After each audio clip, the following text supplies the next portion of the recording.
बिस्मिल्लाहिर्रहमानिर्रहीम अस्सलाम वालेकुम स्टूडेंट्स। आज हम डिस्कस करेंगे बोहर एटॉमिक मॉडल का पार्ट 2 और इसमें हम इक्वेशन ड्राइव करेंगे। किसके लिए?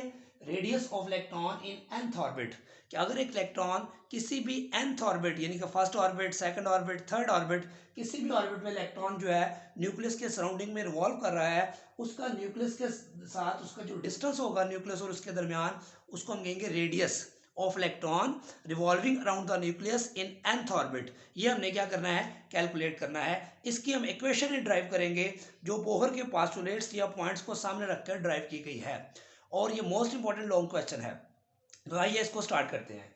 इसको जो हमने इक्वेशन को ड्राइव करना है, इसके लिए आपके सामने एक स्ट्रक्चर का मैंने एटम का स्ट्रक्चर जो है वो ड्रॉ किया हुआ है। एटम का स्ट्रक्चर आपको पता क्या होता है? सेंटर में न्यूक्लियस होता है, उसके सराउंडिंग में इलेक्ट्रॉन फिक्स ऑर्बिट में क्वांटाइज्ड एनर्जी लेवल, जिसको हमने कहा था स्टेशनरी स्टेट्स कहा था, शेल्स कहा था, उसमें इलेक्ट्रॉन इवॉल्व कर रहे होते हैं।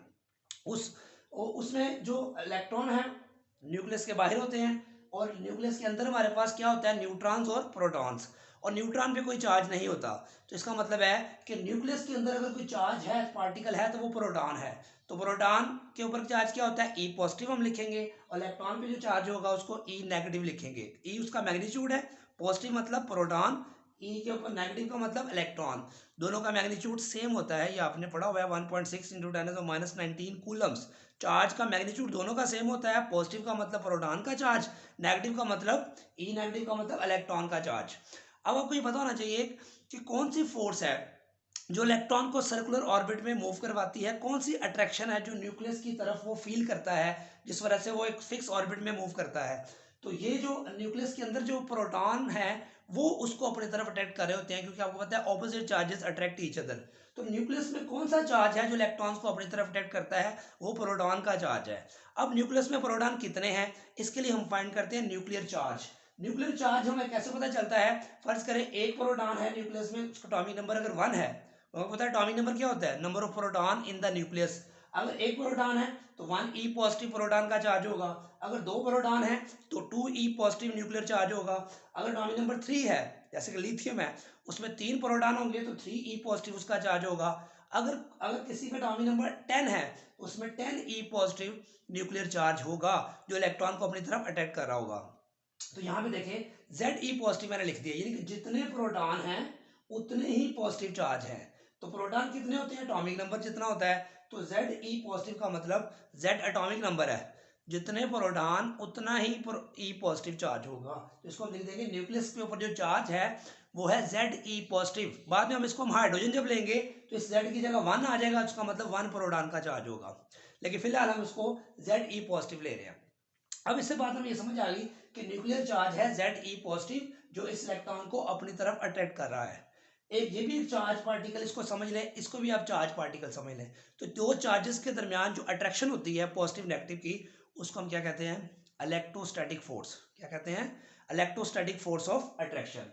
अब इलेक्ट्रोस्टैटिक फोर्स ऑफ अट्रैक्शन को कूलम्स लॉ में आपने जो है वो बड़ी तफसील के साथ पढ़ा हुआ है। उसको थोड़ा सा हम रेफरेंस इसका कोट करते हैं कि हमारे पास अगर दो चार्जेस हैं, एक Q1 है एक Q2 है, दो पॉजिटिव, एक Q1 पॉजिटिव है Q2 नेगेटिव चार्ज है, इनके दरमियान जो डिस्टेंस है वो है R।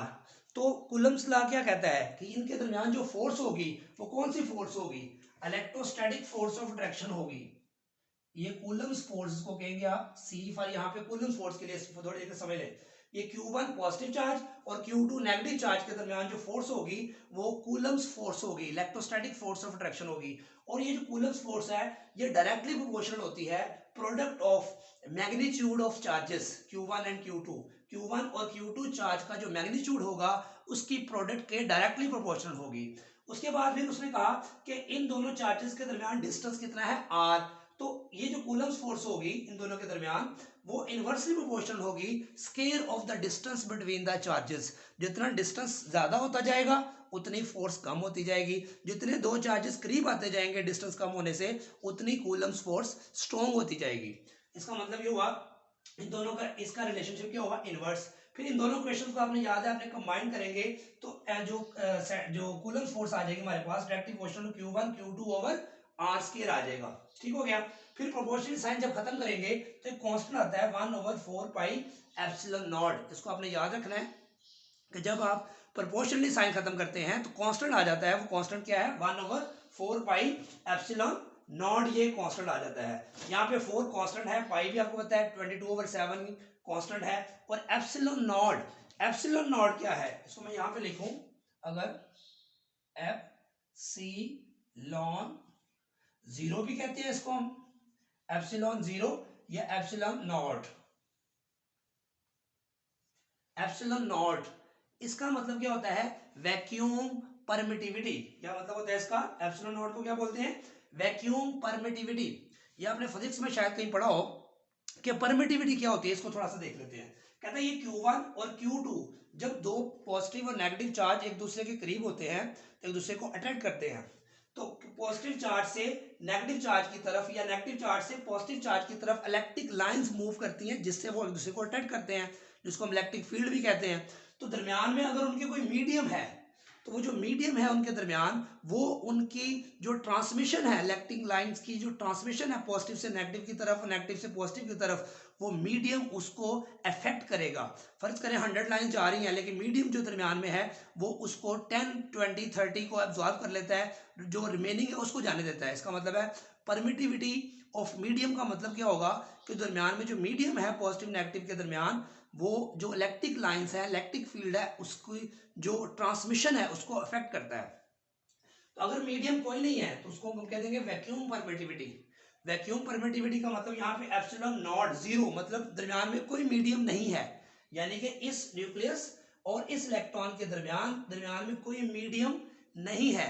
तो इस मीडियम ना होने की वजह से इलेक्ट्रिक लाइंस तमाम की तमाम पास कर सकती हैं, जिस वजह से हम कहेंगे यहाँ वैक्यूम परमिटिविटी को ई नॉट से हम रिप्रेजेंट करते हैं, या ई जीरो, एप्सिलॉन जीरो, मतलब यहाँ पे वैक्यूम नहीं है, रास्ते में कोई मीडियम ऐसा नहीं है जो इलेक्ट्रिक लाइंस को एब्जॉर्ब कर सके। उस वैक्यूम परमिटिविटी की वैल्यू कितनी आती है हमारे पास, 8.84 इंटू 10⁻12 कूलम स्क्वायर पर जूल पर मीटर। ये आपने याद रखनी है, ये ऑब्जेक्टिव में पूछ लेते हैं। उसके बाद हमारे पास ये फार्मूला ये था हमारे पास Q1। अब Q1 Q2 उसने दो चाहिए थे, हमारे पास ये दो चार्जेस है, तो इसको मैं लिख देता हूँ Q1 की जगह ZE पॉजिटिव लिख लेता हूँ, और Q2 की जगह मैं E माइनस ले लेता हूँ। यानी Q1 को रिप्लेस कर दिया मैंने ZE पॉजिटिव से, और E माइनस को मैंने रिप्लेस कर दिया किसके साथ, Q2 को रिप्लेस कर दिया E माइनस के साथ। अब हमारे पास ये क्वेश्चन दोबारा आ गई, Q1 की जगह ये, इसकी जगह ये। अब ये दोनों ई पॉजिटिव ई नेगेटिव कैंसिल हो जाएंगे आपके ख्याल में? कैंसिल नहीं होंगे बेटा, ये ई पॉजिटिव और ई नेगेटिव सिर्फ निशानी है कि ये प्रोटॉन का चार्ज है, ये इलेक्ट्रॉन का चार्ज है, लेकिन हमने देना दोनों का मैग्नीट्यूड। तो इसका मैग्नीट्यूड और इसका मैग्नीट्यूड आपस में मल्टीप्लाई होगा, तो इसको हम लिख देंगे जेड ई स्केयर। ये देखें यहाँ पे हमने क्या लिखा है, जेड ई स्केयर हो जाएगा, ये क्या हो जाएगा, जेड ई स्केयर बाद में लिख देंगे, over R square as it is आ जाएगा। उसके बाद देखें कि ये जो हमने फोर्स ड्राइव की है, जिसको मैंने क्या बोला है, कूलम्स फोर्स। क्या बोला है, कूलम्स फोर्स, जो दो चार्जेस के दरमियान है। अब आपने एक फिजिक्स में एक टर्म पढ़ी थी सेंट्रीपिटल फोर्स, याद है आपको? सेंट्रीपिटल फोर्स क्या होती है कि आप एक पत्थर लेते हैं, उसको धागे के साथ बांध के या किसी थ्रेड के साथ या रस्सी के साथ बांध के उसको ऐसे घुमाते हैं, तो वो जो पत्थर है, स्टोन है, वो आपके हाथ की तरफ, सेंटर की तरफ एक फोर्स फील करता है या एक्सपीरियंस करता है, तो उस फोर्स को हम कहते थे, आपको याद होगा, सेंट्रीपिटल फोर्स। यानी कि कोई चीज अगर सर्कल में मूव करती है, उसके दरमियान वो जो सर्कल में चीज मूव कर रही है, वो सेंटर की तरफ एक इनवर्ड पुल, एक फोर्स महसूस करती है, सेंटर की तरफ अट्रैक्शन। सेंट्रीपिटल का मतलब क्या होता है, सेंटर, सेंटर पिटल मतलब अट्रैक्शन, सेंटर की तरफ। जिस तरह ये इलेक्ट्रॉन अंदर की तरफ अट्रैक्शन फील कर रहा है सेंटर की तरफ, न्यूक्लियस की तरफ, इस फोर्स को भी हम सेंट्रीपिटल फोर्स कहेंगे। इसका मतलब है ये जो कूलम्स फोर्स है, यही सेंट्रीपिटल फोर्स कहलाएगी, क्योंकि यहां भी इलेक्ट्रॉन अंदर न्यूक्लियस की तरफ एक इनवर्ड अट्रैक्शन फील कर रहा है, इस फोर्स को भी हम सेंट्रीपिटल फोर्स कहेंगे। और इस केस में, एटम के केस में, ये सेंट्रीपिटल फोर्स जो है वो कूलम्स फोर्स ही होगी। यानी कूलम्स फोर्स जो आई है हमारे पास, Z square over 4 pi epsilon not R square, इसी को हम जो है वो सेंट्रीपिटल फोर्स कहेंगे। दूसरी बात, आपने ये भी पढ़ा था कि जब कोई चीज सर्कल में मूव करती है तो एक फोर्स तो अंदर की तरफ लगती है, जिसको हमने सेंट्रीपिटल फोर्स कहा था। लेकिन एक फोर्स ऐसी भी है जो सेंटर से अवे मूव करती है, उसको क्या बोला था, सेंट्रीफ्यूगल। सेंट्री मतलब सेंटर से, फ्यूगल का मतलब मूव अवे, कीप अवे, दूर जाने वाली। तो एक फोर्स इस तरफ जा रही है उसको सेंट्रीफ्यूगल फोर्स कहा था, वो भी क्या होती है mv स्केयर ओवर आर। और एक सेंटीमीटर फोर्स जो सेंटर की तरफ है, तो सेंटीमीटर फोर्स और सेंट्रीफ्यूगल फोर्स दोनों एक दूसरे के इक्वल होती हैं, लेकिन ऑपोजिट इन डायरेक्शन होती हैं। आपको याद करें, एक सेंटर की तरफ फोर्स लग रही है सेंटीमीटर फोर्स, जो ऑपोजिट लग रही है, जो उसको बाहर की तरफ लेके जाना चाह रही है, तो वो सेंट्रीफ्यूगल फोर्स कहलाती है। जब तक दोनों फोर्सेस इक्वल रहती हैं, तो वो जो चार्ज पार्टिकल है या वो स्टोन है, वो सर्कल में एक फिक्स सर्कल में मूव करता रहेगा, क्योंकि दोनों फोर्सेस इक्वल हैं।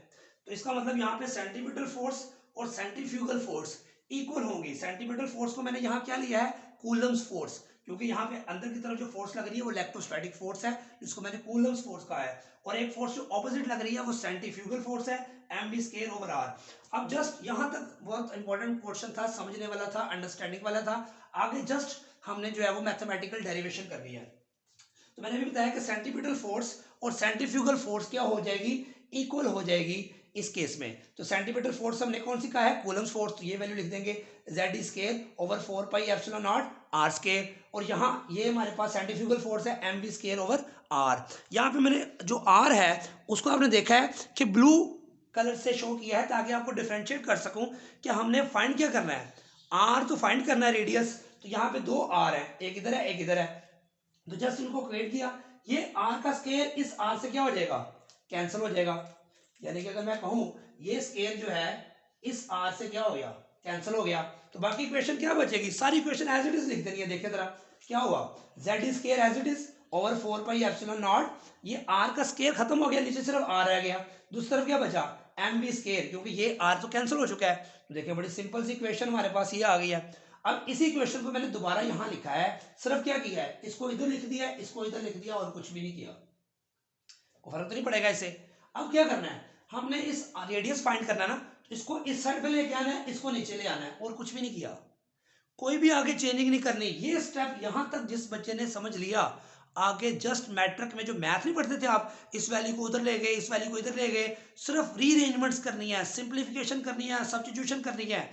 जब रीअरेंजमेंट आ जाए, सब्स्टिट्यूशन आ जाए, तो ये समझ ले मैट्रिक के मैथमेटिक्स में जो आप पढ़ते थे उसकी प्रैक्टिस इसलिए करवाई जाती थी। आप साइंसेज में जहां भी जाएं तो आप उसके मैथमेटिक्स की जो मेन प्रोसीजर्स हैं, उसकी कैलकुलेशन, उसको अंडरस्टैंड कर सकें। तो यहाँ तक अंडरस्टैंडिंग थी, यहाँ जो है आपकी प्रैक्टिस आगे चलेगी कि ये r इधर आ गया, m स्क्वायर इधर आ गया, और कुछ भी नहीं किया। इस इक्वेशन से हमें एक और बात पता चलती है, जिसमें मैंने इस mv स्क्वायर को नीचे लेके आया हूँ, 4 पाई एप्सिलॉन नॉट था, 4 pi epsilon not mv square नीचे आ गया, ये r उधर चला गया, और कुछ भी नहीं किया। इसको मैंने फिर v स्क्वायर को और ये v स्क्वायर को अलग कलर से शो किया है, ताकि इसमें भी आपको मैं एक पॉइंट समझाना चाहता हूँ। वो क्या कि देखें, अगर ये z e 4 pi epsilon naught m थोड़ी देर के लिए मैं सारा समझ लूं कि ये थोड़ी देर के लिए कांस्टेंट समझ लें कि एक एटम के लिए फिक्स है ये, लेकिन फिर क्या बचेगा, v स्क्वायर बचेगा और r। तो r is inversely proportional to the square of velocity. क्या मतलब कि जितना r ज्यादा होता जाएगा, यानी कि पहला ऑर्बिट है, दूसरा ऑर्बिट है, तीसरा ऑर्बिट है, जितना आप ऑर्बिट्स ऊपर जाते जाएंगे, first orbit, second orbit, third orbit, तो r बढ़ता जाएगा, तो वेलोसिटी क्या होती जाएगी, कम होती जाएगी। इससे पता चला जितना इलेक्ट्रॉन न्यूक्लियस के करीब होगा, फर्स्ट शेल में है तो ज्यादा वेलोसिटी से मूव करेगा, सेकंड शेल में है थोड़ी वेलोसिटी कम हो जाएगी, थर्ड शेल में है और उसका चक्कर जो है या रेवोल्यूशन लेट कवर करेगा वो। इससे पता चला जितना ऑर्बिट न्यूक्लियस से इलेक्ट्रॉन दूर जाता जाएगा, उतनी उसकी वेलोसिटी कम होती जाएगी। फर्ज करें ये v1 वेलोसिटी है और ये v2 वेलोसिटी है, पहले ऑर्बिट में v1 है, दूसरे ऑर्बिट में v2 है, तो v1 velocity will be greater than v2 velocity, मतलब फर्स्ट ऑर्बिट में इलेक्ट्रॉन की वेलोसिटी ज्यादा होगी सेकंड ऑर्बिट से। तो ये इंपॉर्टेंट बात यहां से हमने जो है वो इंटरप्रेट की। उसके बाद फिर दोबारा इस क्वेश्चन को क्वेश्चन नंबर 3 कह दिया। अब यहां से हमने v स्क्वायर को हाईलाइट किया, इसकी वैल्यू हमने फाइंड करनी है। तो ये वैल्यू कहां से लेंगे, हमने बहुत मास्टरलेट्स जो पढ़े थे, उसका तीसरा पॉइंट हमने पढ़ा था कि जो एंगुलर मोमेंटम है mvr, वो भी क्वांटाइज्ड होता है, और किसके बराबर होता है, इंटीग्रल मल्टीपल ऑफ h/2 पाई। इसको हम यहाँ पे यूज करेंगे। तो यहाँ पे इंटीग्रल का मतलब 1 2 3 जो ऑर्बिट होगा उसके हिसाब से nth ऑर्बिट का यहाँ पे आएगा। अब यहाँ से v की वैल्यू निकालनी है, तो ये m और r नीचे चला गया, m और r नीचे चला गया, कोई प्रॉब्लम नहीं है। अब हमें चाहिए v स्क्वायर, तो क्या करेंगे, स्केयरिंग बोथ साइड्स, तो इधर स्केयर कर दिया, ये n का स्केयर, x का square 4 pi square m square और r स्केयर। तो ये हमारे पास स्केयरिंग बोथ साइड्स क्यों की, क्योंकि हमें यहाँ v स्केयर की वैल्यू चाहिए, तो यहाँ v की वैल्यू थी तो v को स्केयर कर दिया। अब ये वैल्यू v स्केयर की क्वेश्चन नंबर 4 की, इस क्वेश्चन नंबर 3 में यहाँ v स्केयर की वैल्यू पहले आपने पुट करनी है। बुक में डायरेक्ट किया हुआ है, आपने ऐसा नहीं करना, आपने पहले पुट करना। देखें z square as it is 4 pi epsilon naught m as it is, यहाँ v स्केयर बस खत्म किया, बाकी सारी क्वेश्चन मैंने 3 वाली ही लिखी है।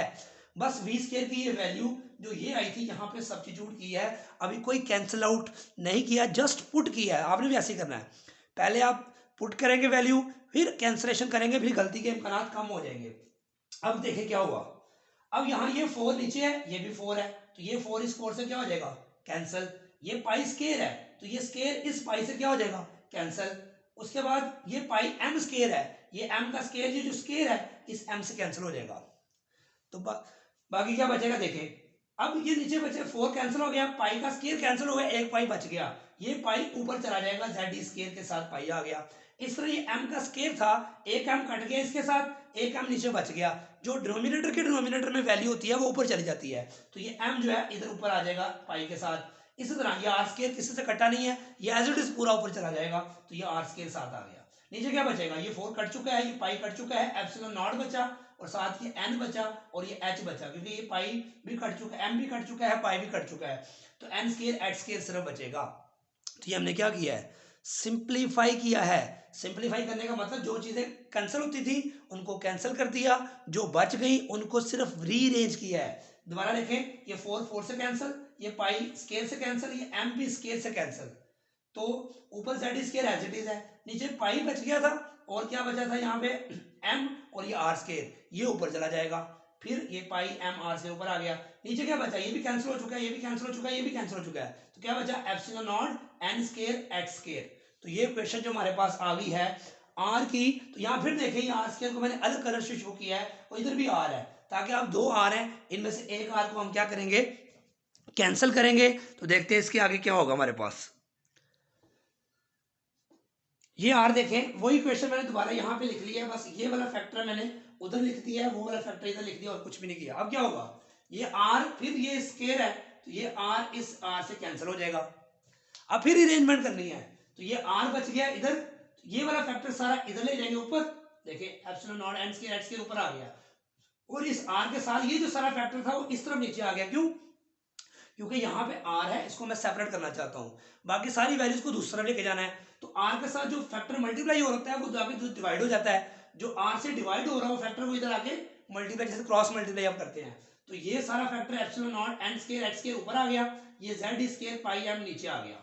तो ये हमारे पास रेडियस ऑफ एटम आ चुका है, किस ऑर्बिट में, nth ऑर्बिट में। किसी भी इलेक्ट्रॉन का रेडियस nth ऑर्बिट में निकालना है, तो ये फॉर्मूला आपके पास मौजूद है, लेकिन यहाँ पर ये z लिखा हुआ है जो ये एटॉमिक नंबर है। अगर हम हाइड्रोजन के लिए करते हैं, फॉर हाइड्रोजन एटम, जैसा कि बोर ने हाइड्रोजन के लिए किया था, तो z क्या ले लेंगे हम 1, क्योंकि हाइड्रोजन का एटॉमिक नंबर 1 होता है, तो यहाँ 1 पुट करें, तो हमारे पास यहाँ पे 1 पुट किया, तो ये इक्वेशन सारी एप्सिलॉन नॉट n स्क्वायर को मैंने सेपरेट कर दिया, h स्क्वायर को साथ लिख दिया, z1 हो गया e square pi m। n square को सेपरेट क्यों किया है, क्योंकि ये वेरिएबल है। फर्स्ट ऑर्बिट के लिए n क्या होगा 1, सेकंड ऑर्बिट के लिए n 2, अगर इलेक्ट्रॉन थर्ड ऑर्बिट में है तो n क्या हो जाएगा 3। तो हर ऑर्बिट का रेडियस डिफरेंट होगा कि इलेक्ट्रॉन किस ऑर्बिट में है, उस वाले से n स्क्वायर को अलग कर दिया। बाकी ये सारा फैक्टर जो है ये कांस्टेंट फैक्टर है, इस सारे कांस्टेंट फैक्टर की वैल्यू आपने याद रखनी है, वो कितनी है 0.529 इंटू 10⁻10 मीटर, जिसको आप एंगस्ट्रॉम भी लिख सकते हैं। एंगस्ट्रॉम 1 एंगस्ट्रॉम क्या होता है 10⁻10 मीटर को कहते हैं। तो ये सारे फैक्टर की जगह ये वैल्यू यहाँ पे हमने लगा दी 0.529 एंगस्ट्रॉम, इसकी जगह आ गई ये वैल्यू और साथ n स्क्वायर आ गया। तो ये हमारे पास फाइनल इक्वेशन आ गई है किसके लिए, radius of revolving electron in nth orbit.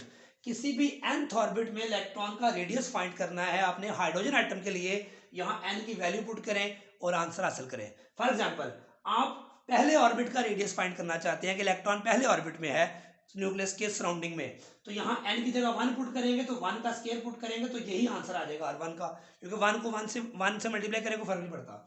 अगर दूसरे ऑर्बिट का रेडियस फाइंड करना चाहते हैं तो यहाँ क्या पुट करेंगे 2 का स्क्वायर, तो 2 का स्क्वायर पुट करने का मतलब है 2 का स्क्वायर क्या होता है 4, 4 times of this, 4 times of this आ जाएगा, तो ये वैल्यू आ जाएगी 2.11, कितनी ज्यादा होगी ये इस वैल्यू से, क्योंकि 4 से मल्टीप्लाई किया ना, यहाँ 1 से मल्टीप्लाई किया था, यहाँ 4 से मल्टीप्लाई किया।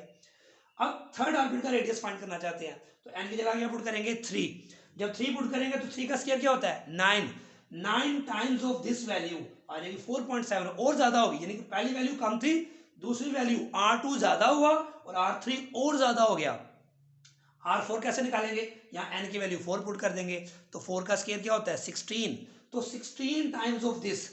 अब गौर करें इस बात पे कि जो जो आप दूर जा रहे हैं वैल्यू बढ़ती जा रही है, क्या मतलब कि देखिए R1 था, छोटा सा था, इतनी वैल्यू, R2 जो ही 4 टाइम्स ऑफ दिस, 2 का स्क्वायर लिया था, 4 टाइम्स ऑफ दिस वैल्यू, यानी कि पहले ऑर्बिट का जो रेडियस था, अगर इलेक्ट्रॉन पहले ऑर्बिट में है उसका जो रेडियस आया था उसको 4 से जरब दें, 4 टाइम्स ऑफ R1, क्योंकि 4 से मल्टीप्लाई किया था इसको, और जो तीसरा ऑर्बिट था वो 9 टाइम्स ऑफ R1 है, क्यों कि 3 का स्क्वायर करेंगे, यानी कि ये वैल्यू को समझ ले R1, 2 का स्क्वायर 4 टाइम्स ऑफ R1, 3 का square 9 times of R1, fourth का स्क्वायर 16 टाइम्स ऑफ R1। इसका मतलब है जो जो आप दूर जाते जाते हैं gaps between the shells, gaps between the orbits increase होता जा रहा है। क्या मतलब R2 माइनस R1 करें, 4R1 माइनस R1 करें, फिर ये R3 माइनस R2 करें, तो वैल्यू ज्यादा होती जाएगी, यानी कि पहला ऑर्बिट फर्ज करें ये है, दूसरा 4 गुना दूर है, तीसरा 9 गुना दूर है, तो इनके दरमियान गैप देखें कम है और इनके दरमियान गैप क्या है ज्यादा है। तो इसका मतलब है ये समझ लो कि R2 माइनस R1 है और ये समझ लो R3 माइनस R2 है, ये ज्यादा होगा, उससे आगे R4 माइनस R3 और ज्यादा हो जाएगा। इससे क्या बात हमें समझ में आई है, जो जो आप न्यूक्लियस से अवे जाते जाएंगे ऑर्बिट्स के दरमियान डिस्टेंस या गैप बढ़ता जाएगा। ये मोस्ट इंपॉर्टेंट कंसेप्ट है, ये आपने याद रखना है, इसको आप इस वैल्यू से याद रख सकते हैं, n की वैल्यू 1 पुट करें तो रेडियस ये आ जाएगा R1। अब अगला R2 radius 4 times of R1 होगा, जो थर्ड ऑर्बिट का रेडियस 9 टाइम्स ऑफ R1 होगा, फोर्थ ऑर्बिट का रेडियस 4 टाइम्स ऑफ R1 होगा, और फिफ्थ ऑर्बिट का रेडियस 5 का स्केल है 25 टाइम्स ऑफ R1 होगा। इसका मतलब जो जो आप दूर जाते जाएं gaps between orbits, gaps between energy levels बढ़ता जाएगा। तो ये हमारे पास जो है वो सिंपल डेरिवेशन थी, radius of electron revolving in nth orbit, किसी ये फाइनल इक्वेशन थी। अगर आप R1 R2 R3 निकालना चाहते हैं तो ये आपने इस तरह इसकी कैलकुलेशन कर सकते हैं। तो ये हमने जो टॉपिक डिस्कस किया ये मोस्ट इंपॉर्टेंट लॉन्ग क्वेश्चन में आता है, ऑब्जेक्टिव भी इसमें छुपी हुई है, और इसकी आप डेरिवेशन कंप्लीट करेंगे। इस बोहर मॉडल से हमने बोहर के पास्टुलेट्स को यूज़ किया, और क्या किया हमने रिवॉल्विंग इलेक्ट्रॉन की nth ऑर्बिट में रेडियस की इक्वेशन ड्राइव की। नेक्स्ट लेक्चर में हम जो है वो किसी भी इलेक्ट्रॉन की किसी भी ऑर्बिट में किसी भी एनर्जी लेवल पे उसकी एनर्जी कैलकुलेट करेंगे। तो हमें याद रखें, अल्लाह हाफिज़।